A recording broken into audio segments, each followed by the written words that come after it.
17 Agustus 2016 di Madura ada pawai foto edit nyoto beredar gambar PKI ikut pawai. Tapi nggak ditangkap. Kemudian supaya dihidupkan kembali lagi PKI komunis, itu cabut TAP MPRS oleh yang namanya Bambang Betur Suryadi. Iya. Fraksi PDIP. Ngomong kita cabut TAP MPRS yang melarang komunis, Marxis, Leninis segala macam dan partainya untuk bisa eksis lagi. Ya pertama kejadian di Cicalengka. Imam masjid yang sedang zikir bacok dibunuh. Kemudian pakai linggis lagi. Enggak lama 2 minggu kemudian di Bandung juga begitu. Pulang ke rumah dilinggis. Ketiga di Jawa Timur, di Lamongan. Begitu juga ulama yang baru pulang disikat. Nah, baru-baru ini yang ulama yang sedang di Lampung ditikam enggak? Bilang orang gila. Kemudian di Labuan Batu baru-baru ini ulama sedang naik sepeda motor tebas lepas kepalanya. Di Batam, kemudian di Makassar yang dibakar ini. Kalau itu indikasi suasana adalah suasana mencekam, menakutkan, agitasi propaganda. Ini ciri-cirinya komunis. Kalau tentara lemah, kemudian umat Islam lemah, habislah sudah. Maksudnya bisa merubah ideologi negara ini. BPP mengatakan bahwa musuh besar Pancasila itu adalah agama. Loh, gimana?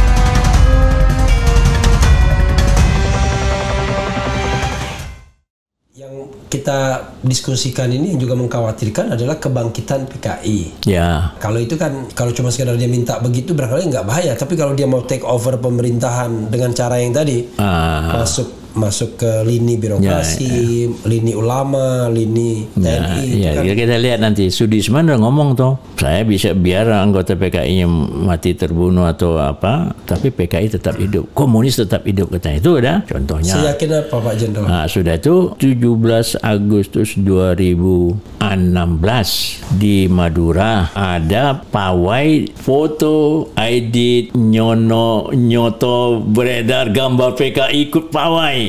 Tapi nggak ditangkap. Kemudian supaya dihidupkan kembali lagi PKI komunis, itu cabut TAP MPRS oleh yang namanya Bambang Betur Suryadi. Iya.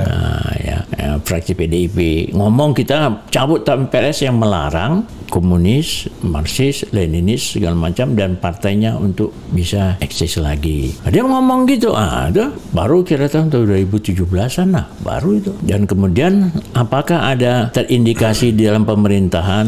Nah, sekarang kita melihat ya di daerah-daerah waktu suasana tahun 65 ya, 65 itu kita melihat prolognya 65 64 segala macam itu kan intimidasi, agitasi, propaganda, membunuh ulama, kemudian menyerang pengkaderan PI di Kediri, kemudian Bandar Besi tentara dibacok, dibunuh. Itu kemudian hal ini sudah ada timbul sekarang. Kita melihat indikasi suasana menakutkan. Ya pertama kejadian di Cicalengka. Imam masjid yang sedang zikir bacok dibunuh. Kemudian pakai linggis lagi. Enggak lama 2 minggu kemudian di Bandung juga begitu. Pulang ke rumah dilinggis. Ketiga di Jawa Timur, di Lamongan. Begitu juga ulama yang baru pulang disikat. Nah, baru-baru ini yang ulama yang sedang di Lampung ditikam enggak? Bilang orang gila. Kemudian di Labuan Batu baru-baru ini ulama sedang naik sepeda motor tebas lepas kepalanya. Di Batam, kemudian di Makassar yang dibakar ini. Kalau itu indikasi suasana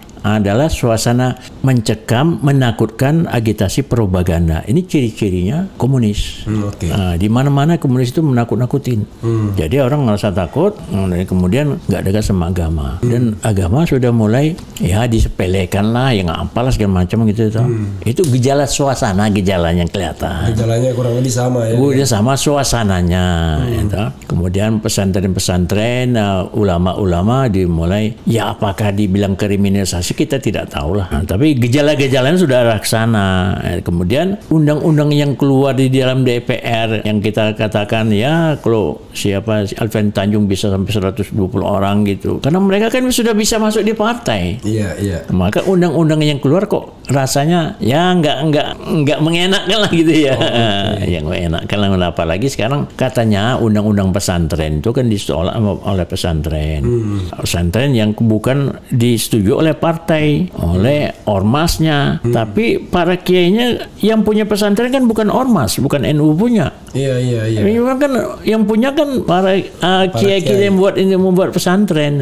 Undang-undangnya sekarang keluar perpunya. Yang sekarang udah ramai ini loh, saya baca perpunya mengeluarkan untuk pengangkatan para kiai harus ada badan khusus. Di situ ada ikut pemerintah, dalam ini Menteri Agama. Dikasihlah yang namanya dana abadi pesantren. Pesantren itu bebas, maksudnya mereka dapat karena infak, sedekah, kemudian zakat. Dari situ lagi hidup pesantren. Upaya sendiri para kiainya, upaya sendiri tidak perlu dibantu pemerintah. Tapi sekarang pemerintah kasih dana abadi. Tapi dana abadi ini semua dana itu harus dilaporkan melalui ada tim yang khusus dibentuk. Nah ini kan dikendalikan pesantren. Jadi kekuatan Indonesia itu terletak untuk kedaulatan. Yang mengamankan republik itu adalah tentara. Untuk mengamankan kedaulatan negara, tugasnya tentara.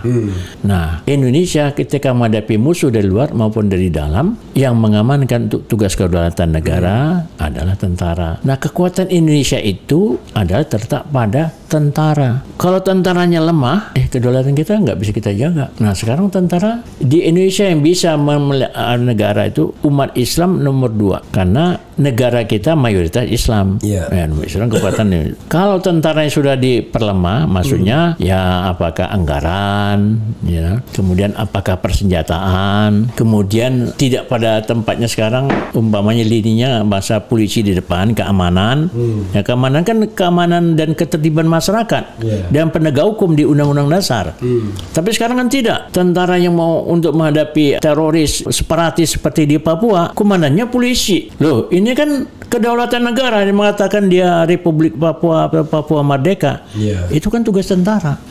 Mestinya kan komandannya tentara. Nah, ini tidak, komandannya polisi karena keamanan katanya. Jadi keamanan dalam rangka kedaulatan juga polisi, tentara nggak bekerja. Maksudnya tidak berikan porsi untuk mengamankan negara ini. Nah, kalau tentaranya sudah lemah, latihannya karena kurang peralatan, kurang senjata, ya cari proyek, gitu. Jadi akhirnya kan lemah. Cari jabatan, gandul di politik gitu. Dan lemah, jadinya lemah. Tentara lemah. Indonesia yang bisa mengamankan kedaulatan dan kebanggaan bagi suatu negara kan di tentara. Jadi kalau tentaranya lemah, Indonesia lemah. Terus yang kedua, kalau umat Islamnya lemah, Indonesia juga lemah. Karena kan mayoritas, ini real lah, matematis sosiologis lah, ya, yang mayoritas porsinya besar untuk mengamankan negara. Nah, tentara untuk ibadah. Kalau tentara lemah, kemudian umat Islam lemah, habislah sudah. Maksudnya bisa merubah ideologi negara ini, haluan negara, ya, ideologi Pancasila, ya. Ya kenapa? Karena dua kekuatan ini sekarang inti dari umat Islam siapa? NU. Kalau NU-nya sudah lemah, maksudnya masalah-masalah ini NU-nya sudah ada. Sekarang NU pecah lah, dua loh. NU yang jalan garis lurus atau NU kita 26 dengan NU yang sekarang di PBNU. Nah itu kan sudah lemah. Antara pimpinan ustadznya, kiainya itu udah nggak percaya kepada PBNU. Nah sekarang udah keluar tuh di medsos, saya baca gini, udah nggak percaya sama PBNU. Kan lemah. Kalau intinya NU-nya udah lemah, apalagi Indonesia bisa berubah sementara dan komunis muncul nanti dia menguasain. Ini udah masuk di pemerintahan, kita kan tidak tahu. Di TNI, kalau TNI-nya ya kita 2 kali ditolong sama Allah. Pertama tahun 48, kalah mereka, yang kedua 65. Blessing saja semua karena Allah maunya itu, karena Allah saja. Kalau tidak gitu udah jadi negara komunis 48, negara tahun 65. Sekarang tentaranya sudah lemah. Dulu 48 tentara yang di depan, 65 tentara di depan. Nggak jadi berubah jadi komunis. Sekarang kalau tentaranya lemah, seandainya mereka sudah masuk, undang-undang dikeluarkan. Sekarang kan orang curiga kepada BPIP. haluan ideologi Pancasila, BPIP, Badan Pembinaan Ideologi Pancasila. Itu BPIP. Tadi kan dibuat undang-undang haluan ideologi Pancasila, pelaksananya BPIP. Sekarang undang-undang buat BPIP. Tapi yang mau dipertahankan, BPIP mengatakan bahwa musuh besar Pancasila itu adalah agama. Loh, gimana? Ideologi Pancasila di situ ada ketuhanan, negara berdasarkan ketuhanan Maha Esa. BPIP yang akan menjalankan pembinaan Pancasila, agama musuh. Bersikap bermusuhan. Bermusuhan sama agama gimana? Terus dipakai apa? Pancasilanya dipakai. Pancasila 18 Agustus yang disepakati bersama mau dirubah 1 Juni. Pidato Bung Karno bisa diperas Pancasila menjadi sila, Ekasila. Tidak ada ketuhanan berkebudayaan. Sekarang berkader-kader Ekasila gotong royong. Saya gotong royong.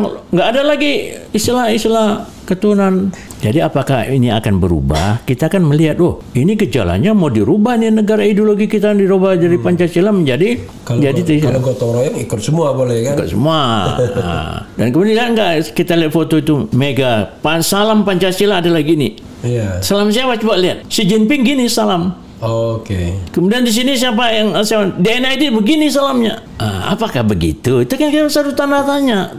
Yang perlu kita pertanyakan, bukan kita nuduh. Dan istilah-istilah itu untuk bahwa sejak tahun 57 DNID sudah menyiapkan revolusi ABC.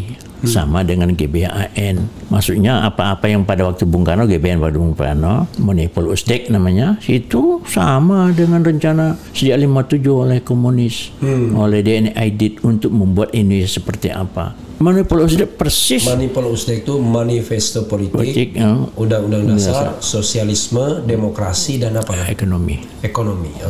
Jadi kelihatan ini bahwa rencana dia memang mau ngasih Indonesia. Sekarang nggak kelihatan dia komunis partai, tapi kok konsep-konsepnya masuk. Sejarah mau dihilangkan tentang bukti sejarah oleh namanya Dirjen bukan Dirjen, Dirjen Dikti tentang sejarah mau dirubah itu loh. Jadi yang tidak ada peran dari tokoh-tokoh Islam kemudian bahkan sejarah mau dihilangkan tadinya. Jadi pendidikan sejarah mau dihilangkan.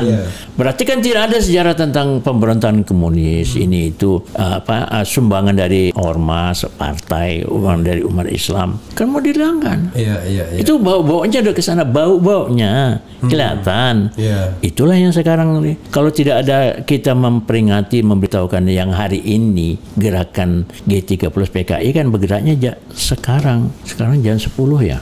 Sekarang jam 9.15. Nah, 9.15 jam 10 untung lapor kepada Aidit bahwa gerakan akan dijalankan. Untung lapor jam 8 ketika mau bus teknik di Senayan Bung Karno berpidato situ melapor ini akan bergerak untuk menangkap Pak Dewan Jenderal. Lapor di sana, tapi lapor di mana? Di WC kepada Bung Karno. Bung Karno tahu. Kan perintah Bung Karno untuk menghadapkan, ini kan pengawal Bung Karno menghadapkan para jenderal yang dituduh dia untuk Dewan Jenderal, bukan ditangkap, tapi suruh menghadap. Tapi tim Pasopati pimpinan Dul Arif ini malah membunuh. Disitulah kesalahan dia. Bahwa jadi ada isu lain yang diperintahkan, lain yang dikerjakan. Disitulah kesalahan. Untung itu blessingnya di situ, sehingga terbuka semuanya. Nggak tahu kita blessing dari Tuhan toh. Jadi walaupun untuk blessing itu harus ada korban nyawa. Ada korban nyawa. Disitulah marahnya kita. Kalau nggak kejadian itu mungkin dia berencana sebenarnya menurut si Sudisman itu rencananya mereka akan bisa menguasai Indonesia tahun 70. Mereka sudah masuk di pemerintahan. Menurut ada menteri Nyoto, udah jadi menteri negara termasuk Aidit rencana mereka masuk pelan-pelan di pemerintahan, dia kuasai di balik tangan. Tapi karena takut Bung Karno sakit, Chu Enlai sudah perintahkan.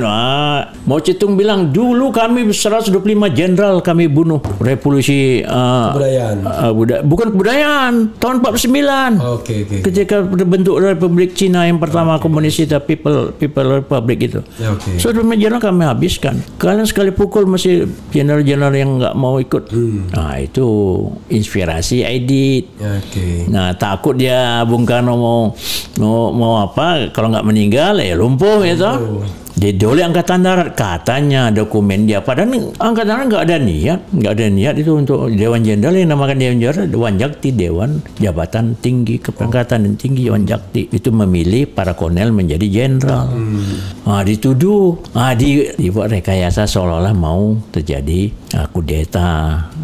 Untuk itu maka tanggal 1 Oktober sebenarnya mau dipanggil, dan pada waktu 5 Oktober itu hari ABRI yang tanggal 65 itu berarti 20 tahun, Bung Karno ingin memberitahukan jenderal ini nggak benar di depan para jenderal lainnya. 5 Oktober rencananya. Tapi dirubah menjadi 1 Oktober. Untung lapor pada Bung Karno Mabes Teknik di Senayan jam 8. Jam 10 dia lapor ke Aidit. Jam 10 malam. 10 malam di Senko PFN sentral komitenya komandonya sentral komandonya di Cawang di bawah jembatan layang yang mau jalan tol yang menuju ke Bekasi kan ada yang baru itu. Di daerah Cawang di bawah itu dulu ada Senkonya Penas Perfilman Nasional di situ. Gedung sekarang udah dibongkar, saya lihat itu. Hilanglah sejarahnya. Di situ pusatnya. Laporlah dia jam 10. Sebenarnya tanggal 30 mau dilaksanakan untuk melakukan gerakan ini, tetapi karena terlambat pasukannya datang, Sidul Arifnya, maka diundur menjadi jam 4 pagi, jam 3 pagi untuk menangkap Yani, menangkap DI Penjahitan, MT Haryono, Suprapto, kemudian Sutoyo Sumiharjo yang jenderal itu 6. Karena keterlambatan kok belum datang, jadi dia terlambat. Tapi tetap karena gerakannya dimulai tanggal 30 jam 10, tetap aja mereka akan gerakan 30, gerakan tanggal 30. Jadi itu ceritanya.